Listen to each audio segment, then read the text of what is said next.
নমস্কার বন্ধুরা, জয়ার পাকশালাতে সবাইকে স্বাগত। আজকে বাঙালির ট্র্যাডিশনাল সবার পছন্দের শুক্তো রেসিপি নিয়ে এসেছি। সামান্য কিছু টিপস অ্যান্ড ট্রিক্স ফলো করলে অসাধারণ স্বাদের শুক্তো করা যায়। রেসিপিটি পুরো দেখার অনুরোধ রইল। আমি এই শুক্তো করার জন্য নিয়েছি এখানে ডাঁটা, বেগুন, করলা আর এখানে পেঁপে, সব কিছু লম্বা লম্বা করে একটু বড় বড় করে কেটে নিয়েছি। এখানে মিষ্টি আলু, নর্মাল আলু নিয়েছি, সব কিছুই লম্বা লম্বা কেটেছি। এখানে কাঁচকলা দুটো এইভাবে কেটে আমি হলুদ জলে ভিজিয়ে রেখেছি যাতে এটা কালো না হয়ে যায়। একটা মশলা বানিয়ে নেব, স্পেশাল মশলা যেটা শুক্তোর অসাধারণ একটা টেস্ট আনে। এখানে রাঁধুনি দিলাম 1 চামচের একটু বেশি, 1.5 চামচ, আর মৌরি দিলাম 1 চামচ, আর 5 ফোড়ন দিলাম 1 চামচ। এই তিনটে হালকা করে ড্রাই রোস্ট করব আমি। করে এটা একটু ঠান্ডা করে নিয়ে এটা একটা পেস্ট বানিয়ে নেব, মানে গুঁড়ো করে নেব, জল দিয়ে না। এখানে আরও একটা পেস্ট বানিয়ে নেব। কালো সর্ষে নিলাম 1 চামচ, রাই সর্ষে বা সাদা সর্ষে নিলাম 2 চামচ, আর 2 চামচ আমি পোস্ত দিলাম। দারুণ সুন্দর একটা টেস্ট আনবে বা সুন্দর একটা কনসিস্টেন্সি আসবে, খুব সুন্দর লাগে এটা। আমি 1 মুঠো বড়ি নিয়ে তেলে দিয়ে ভেজে নিলাম।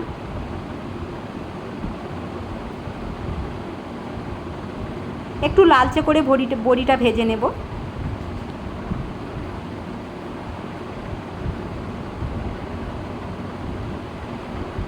বড়িটা ভাজা হয়ে গেছে, তুলে নিচ্ছি।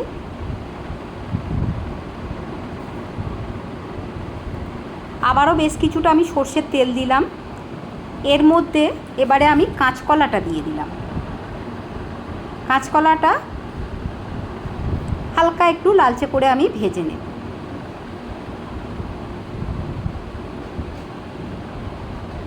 এইভাবে ভেজে নিলে কাঁচকলাটাও বেশ কিছুটা কুক হয়ে যায়, আর ভাজার ফলে এর টেস্ট অনেক গুণ বেড়ে যায়। মিডিয়াম ফ্লেমে এটা ভেজে নেব। হাই ফ্লেমে ভাজলে কিন্তু এটা অত্যাধিক ভাজা হয়ে যাবে বা পোড়া পোড়া হয়ে যাবে, তখন আর ভালো লাগবে না। একটু সময় নিয়ে এটা আমরা ভেজে নিয়ে নিচ্ছি। এটা ভাজা হয়ে গেছে, তুলে নিচ্ছি। দেখুন গায়ে হালকা হালকা কালার এসছে লালচে, তখনই এটা তুলে নিয়ে নেব।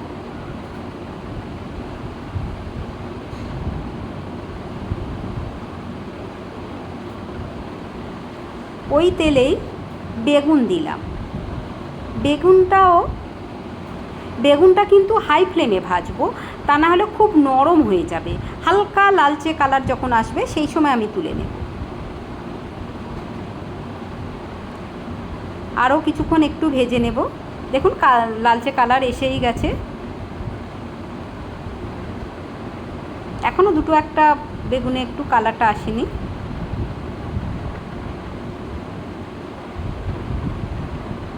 অল্প কিছুক্ষণ ধরে আরেকটু ভেজে নেব। এটা হয়ে গেছে, এবারে তুলে নেব।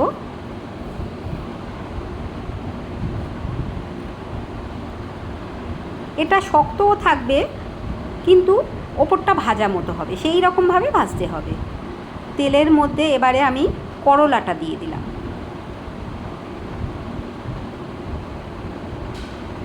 করলাটা দিয়ে ভেজে নেব। ভাজাটা এইভাবেই ভাজতে হবে যেন এর কালারটা সুন্দর থাকে। অত্যাধিক ভাজা হয়ে গেলে তখন আর খেতে ভালো লাগে না। মিডিয়াম ফ্লেমে এটা ভাজছি।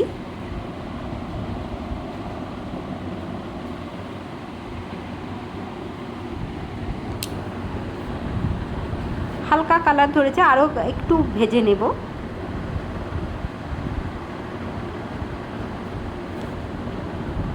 এটা 2-3 মিনিট ধরে ভাজতে হবে। দেখুন খুব সুন্দর কালার এসে গেছে। আমি এবারে তুলে নিচ্ছি।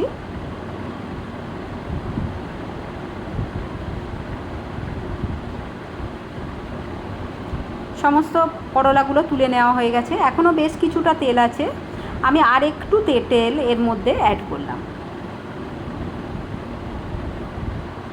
এইবারে আমার যে বাদবাকি যে সবজিগুলো ছিল তার মধ্যে থেকে পেঁপেটা প্রথমে দিলাম। পেঁপেটা একটু শক্ত সবজি, পেঁপেটাও একটু ভেজে নিয়ে নেব। এবারে আলু দিলাম, নর্মাল আলুটা দিলাম, তারপর মিষ্টি আলুটা দিলাম, দিয়ে সব কিছু একটু ভালো করে একটু ভাজা ভাজা করে নেব।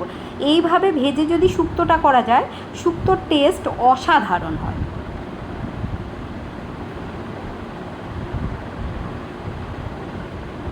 আর সব সময় ভাজাটা আমরা মিডিয়াম ফ্লেমে ভাজবো, একমাত্র বেগুনটা একটু ফ্লেমটা বাড়িয়ে ভাজবো। আরও কিছুক্ষণ এটা ভেজে নিতে হবে। দেখুন কত সুন্দর কালার এসে গেছে। এবারে আমি সজনে ডাঁটাটা দিয়ে দিলাম। সজনে ডাঁটাটা দিয়ে আমার ভেজে রাখা যে সবজিগুলো ছিল সেগুলো দিয়ে দিলাম। এগুলো ভাজতে ভাজতে সব কিছু কিন্তু অলরেডি 50% কুক হয়েই গেছে।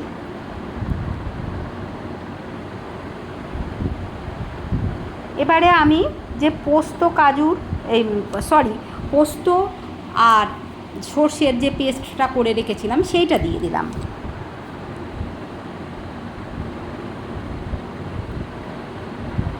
দিয়ে অল্প 1 মিনিট একটু নাড়াচাড়া করে আমি এর মধ্যে ওই যে পেস্ট করে রেখেছিলাম যে মিক্সি, সেটা ধুয়ে একটু জল দিয়ে দিলাম 1 বাটির মতো।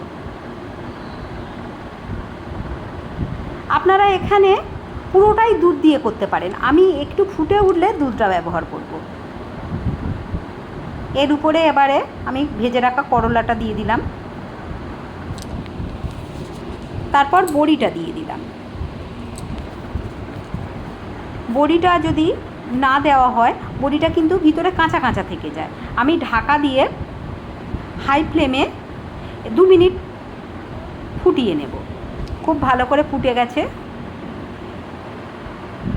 সব কিছু। খুব ভালো করে একটু নাড়াচাড়া করে দিলাম। এবারে আমি এখানে প্রথমে 1 বাটি দুধ ব্যবহার করলাম, আবারও হাফ বাটি দুধ ব্যবহার করলাম, দিয়ে এটা আরও কিছুক্ষণ আমি ফুটতে দেব। আমি এখানে লিকুইড দুধ ব্যবহার করেছি, আপনারা চাইলে পাউডার দুধও ব্যবহার করতে পারেন।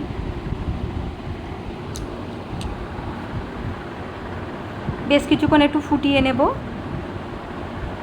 সব কিছু সিদ্ধ হয়েই এসেছে, আর একটু আমি ফুটিয়ে নেব। এখানে আমি আরও 1 চামচ মানে 1 হাতা দুধ দিলাম। মানে এখানে যে গ্রেভিটা চাই আমার সেটা একটু কম হয়ে যাবে, ওই জন্য আরেকটু ব্যবহার করলাম। কারণ যখন এটা ঠান্ডা হবে তখন কিন্তু এখানে যেহেতু পোস্ত দেওয়া আছে, এর যে এটা গ্রেভিটা প্রচণ্ড শুকনো শুকনো হয়ে আসবে, ওই জন্য একটু ঝোল ঝোল রাখলে ভালো লাগবে। এর মধ্যে নুন দিয়ে দিলাম 1 চামচ, আরও হাফ চামচ দিলাম। আপনাদের কতটা কোয়ান্টিটি সেই অনুপাতেই দেবেন, আর যেমন লবণ বা চিনিটা এটা নিজের স্বাদ অনুপাতে দিলেই ভালো। দেখুন খুব ভালো করেই সিদ্ধ হয়ে গেছে।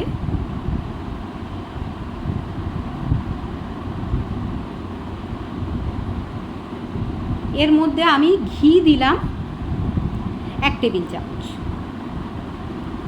আর আমি সামান্য একটু চিনি ব্যবহার করেছি, হাফ চামচেরও কম। অবশ্যই এটা দেবেন, এর টেস্টটা খুব সুন্দর আনে।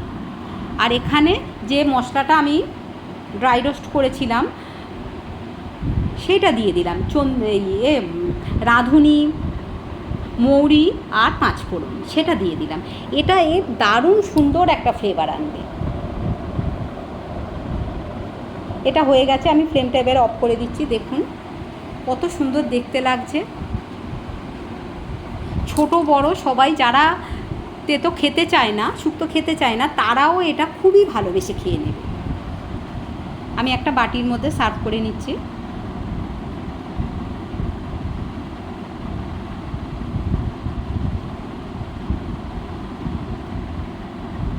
বিভিন্ন অনুষ্ঠানে এই রকম শুক্তো আমাদের পরিবেশন করে, অপূর্ব খেতে লাগে। প্রথম পাতে শুক্তো তো অমৃতের সমান। এই গরমে যখন কিছুই ভালো লাগে না, এইভাবে শুক্তো যদি বাড়িতে বানান, সবাই প্রচণ্ড ভালোবেসে এটা খাবে। কেমন লাগলো অবশ্যই কমেন্ট বক্সে জানান। আপনাদের কমেন্টের অপেক্ষায় রইলাম।